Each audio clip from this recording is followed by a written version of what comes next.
तो चलिए आज ओ हेनरी की एक ऐसी कहानी की दुनिया में चलते हैं जो दिल को छू जाती है।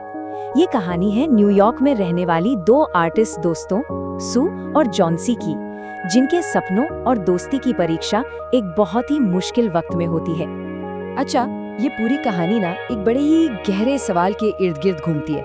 क्या एक मामूली सा अकेला पत्ता सच में किसी की जान बचा सकता है? आइए इसी रहस्य को समझते हैं। तो कहानी की शुरुआत होती है दो दोस्तों से और उनके सपनों से, लेकिन इन सपनों का सामना होता है एक खतरनाक बीमारी और गहरी निराशा से।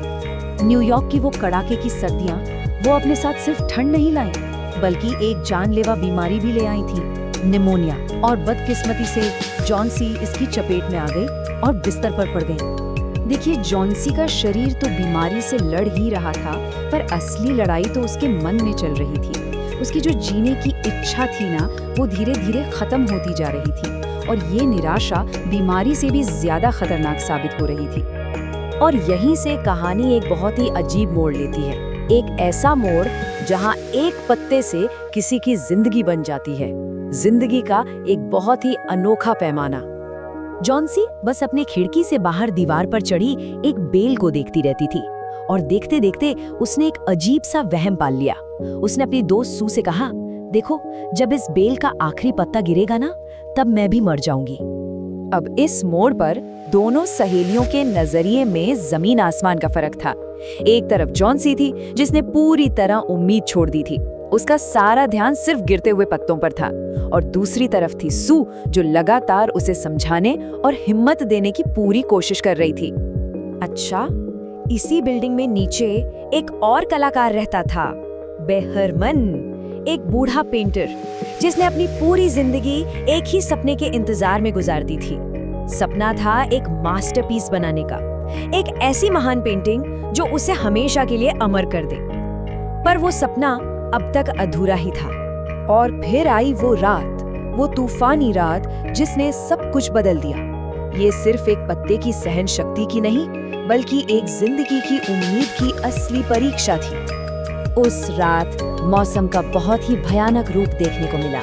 भयंकर तूफान, तेज हवाएं और मूसलाधार बारिश पूरी रात कहर ढाती रही। सबको यकीन था कि सुबह तक वो आखिरी पत्ता नहीं बचेगा, लेकिन जब सुबह हुई तो एक चमत्कार इंतजार कर रहा था।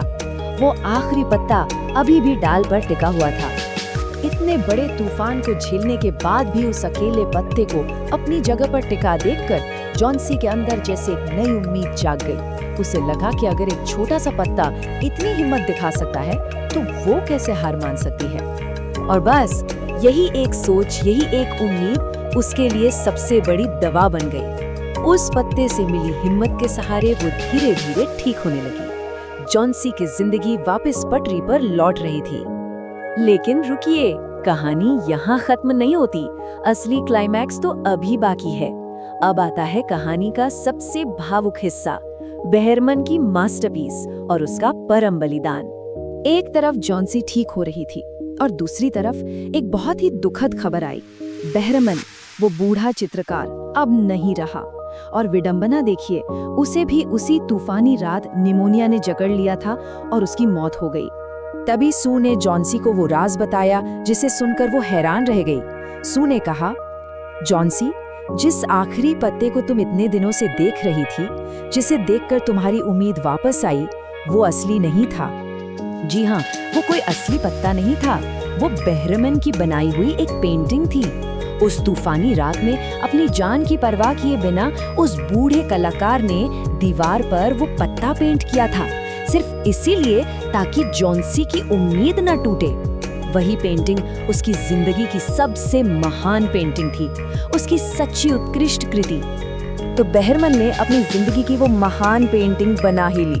वो खुद तो इस दुनिया से चला गया, लेकिन अपनी कला से किसी की जान बचा गया। और यहीं पर ये कहानी हमें एक गहरे सवाल के साथ छोड़ जाती है। आखिर एक सच्ची उत्कृष्ट कृति यानी मास्टरपीस क्या होती है? वो जो म्यूजियम की दीवारों पर सजती है, या वो जो किसी को जीने की वजह दे जाती है?